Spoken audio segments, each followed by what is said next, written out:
سفارتی ناکامی اپنی جگہ، لیکن کالیکٹ میں 3 ماہ کے قیام کے دوران یہاں کی منڈیوں سے واسکو کو بیش قیمت گرم مسالہ اتنی مقدار میں اور اتنے سستے داموں ہاتھ آیا کہ اس نے جہاز کے جہاز بھروا دیے۔ واپسی کا سفر بے حد مشکل ثابت ہوا۔ لسبن سے روانگی کے تقریباً ٹھیک 2 سال بعد 10 جولائی 1499 کو 28,000 کلومیٹر کا سفر طے کرنے کے بعد جب پرتگالی بیڑا واپس لسبن پہنچا تو ان کا شاہانہ استقبال کیا گیا۔ یہ الگ بات کہ 170 کے عملے میں سے صرف 54 آدمی زندہ لوٹ پائے تھے۔ شاہ دوم مینول نے یہ بات یقینی بنائی کہ تمام یورپ کو اس کی کامیابی کی فوری اطلاع مل جائے، لیکن سوال یہ تھا کہ ایک چھوٹا سا ملک ہزاروں میل دور سے وسیع پیمانے پر قائم تجارتی نیٹ ورک کیسے توڑ پانے کی امید رکھ سکتا ہے۔ واسکو نے کالیکٹ میں اپنے قیام کے دوران مسلمانوں کے کم از کم 1500 جہاز گنے تھے، لیکن اس نے ایک دلچسپ بات یہ بھی نوٹ کی تھی کہ یہ جہاز اکثر و بیشتر غیر مسلح ہوا کرتے تھے۔ بحر ہند میں ہونے والی تجارت بقائے باہمی کے اصولوں پر قائم تھی اور محصول اس طرح طے کیا جاتا تھا کہ دونوں اطراف کو فائدہ ہو۔ پرتگال ان اصولوں پر کام نہیں کرنا چاہتا تھا۔ اس کا مقصد طاقت کے ذریعے اپنی اجارہ داری قائم کر کے تمام دوسرے فریقوں کو اپنی شرائط پر مغلوب بنانا تھا۔ واسکو ڈی گاما کی آمد کے 6 ماہ کے اندر جب پیدرو الواریس کبرال کی قیادت میں دوسرا پرتگالی بیڑا ہندوستان کی سمت روانہ ہوا تو اس میں 13 جہاز شامل تھے اور اس کی تیاری تجارتی مہم سے زیادہ جنگی کارروائی کی تھی۔ کبرال کو پرتگالی بادشاہ نے جو تحریری ہدایت نامہ دیا اس سے عزائم واضح ہو جاتے ہیں۔ تمہیں سمندر میں مکہ کے مسلمانوں کا جو بھی جہاز ملے اس پر ہر ممکن کوشش کر کے قبضہ کرو، اس پر لدے مال تجارت اور سامان اور جہاز پر موجود مسلمانوں کو اپنے فائدے کے لیے استعمال کرو، ان سے جنگ کرو اور جتنا تم سے ہو سکے انہیں نقصان پہنچانے کی کوشش کرو۔ ان ہدایات کی روشنی میں مسلح بیڑے نے کالیکٹ پہنچ کر مسلمان تاجروں کے جہازوں پر حملہ کر کے سامان تجارت پر قبضہ کر لیا اور جہازوں کو مسافروں اور عملے سمیت آگ لگا دی۔ اسی پر اکتفا نہ کرتے ہوئے کبرال نے کالیکٹ پر 2 دن تک بمباری کر کے شہریوں کو گھر بار چھوڑ کر بھاگنے پر مجبور کر دیا۔ یہی وجہ ہے کہ جب وہ کوچین اور کنور کی بندرگاہوں پر اترا تو وہاں کے راجاؤں تک افسانے پہلے ہی سے پہنچ چکے تھے، اس لیے انہوں نے پرتگالیوں کو ان کی شرائط پر تجارتی مراکز قائم کرنے کی اجازت دے دی۔ کبرال کے مسالہ جات سے لدے جہاز جب واپس پرتگال پہنچے تو جتنے شادیانے لسبن میں بجائے گئے وہ کم تھے۔ اگلی بار جب واسکو ڈی گاما نے ہندوستان کا سفر اختیار کیا تو اس کے تیور کچھ اور تھے۔ اس نے افریقہ کے مشرقی ساحلی شہروں کو بلا وجہ اور بلا امتیاز بمباری کا نشانہ بنایا اور خراج وصول کیے بغیر اور یہ وعدہ لیے بغیر کہ وہ آئندہ مسلمان تاجروں سے تجارت نہیں کریں گے، وہ وہاں سے نہیں ٹلا۔ گن بوٹ ڈپلومیسی بلکہ گن بوٹ تجارت کی اس سے عمدہ مثال ملنا مشکل ہے۔ ہندوستان کے سفر کے دوران جو جہاز اس کے راستے میں آیا وہ لوٹ کر ڈبو دیا گیا۔ اسی دوران حاجیوں کا ایک میری نامی جہاز اس کے ہاتھ لگ گیا جس پر 400 مسافر سوار تھے جو کالیکٹ سے مکہ جا رہے تھے۔ واسکو نے مسافروں کو باندھ کر جہاز کو آگ لگا دی۔ عینی شاہدین کے مطابق جلتے ہوئے جہاز کے عرشے پر عورتیں اپنے بچے ہاتھوں میں اٹھا کر رحم کی بھیک مانگتی رہیں اور واسکو اپنے جہاز سے تماشا دیکھتا رہا۔ مالابار کے ساحلوں پر آج بھی میری کی تباہی کے نوحے پڑھے جاتے ہیں۔ اس کا واضح مقصد پورے خطے میں پرتگالی دہشت پھیلانا تھا۔ واسکو اپنے مقصد میں پوری طرح کامیاب رہا۔ یہ خبریں بحری راستوں پر سفر کرتے ہوئے بحر ہند کے طول و عرض میں پہنچ گئیں۔ ہندوستان کے ساحلی شہروں کے پاس برتر پرتگالی توپوں کے علاوہ ان کی جارحانہ ذہنیت کا کوئی جواب نہیں تھا۔ ان کے پاس اب تجارتی کنجیاں واسکو کے حوالے کرنے کے علاوہ کوئی چارہ نہیں تھا۔ یہ بحر ہند پر پرتگالی اجارہ داری کا آغاز تھا۔ مقامی راجاؤں نے مقتور بھر مزاحمت کی کوشش کی لیکن ہر مڈ بھیڑ میں انہیں ہار کا منہ دیکھنا پڑا، جس کا نتیجہ یہ نکلا کہ آنے والی 1.5 صدیوں میں پرتگالیوں نے کنور، کوچین، گوا، مدراس اور کالیکٹ کے علاوہ کئی دوسرے ساحلی علاقوں میں سمندر پار مقبوضہ حکومت قائم کر لی اور وہاں اپنے وائسرائے اور گورنر مقرر کرنے لگے۔ یہی عمل بعد میں ولندیزیوں، فرانسیسیوں اور بالآخر انگریزوں نے ایسٹ انڈیا کمپنی کی صورت میں دہرایا اور پرتگالیوں کو انہی کے کھیل میں شکست دے کر نہ صرف ہندوستان بلکہ پورے بحر ہند پر قبضہ جما لیا۔ صرف گوا، دمن اور دیو کے علاقے بر صغیر کی آزادی تک پرتگالیوں کے پاس رہے۔ آخر دسمبر سن 1961 میں انڈیا نے فوجیں بھیج کر یہ تینوں علاقے پرتگالیوں سے چھین لیے۔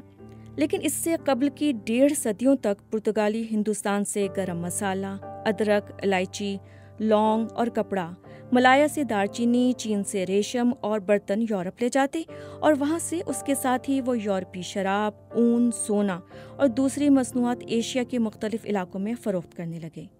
یہی نہیں بلکہ وہ ایشیا اور افریقہ کے مختلف حصوں کے درمیان تجارتی سرگرمیوں پر بھی قابض ہو گئے اور دوسرے تمام تاجروں سے بھاری محصول وصول کرنے لگے۔ اسی دوران براعظم امریکہ دریافت ہو چکا تھا اور وہاں اسپین کے علاوہ خود پرتگال اور دوسرے یورپی ملکوں نے 9 آبادیاں قائم کرنا شروع کر دی تھیں۔ پرتگالیوں نے اس نئی دنیا سے مکئی، آلو، تمباکو، ٹماٹر، انناس، کاجو اور سرخ مرچ لا کر ہندوستان اور ایشیا کے دوسرے حصوں میں متعارف کروائیں۔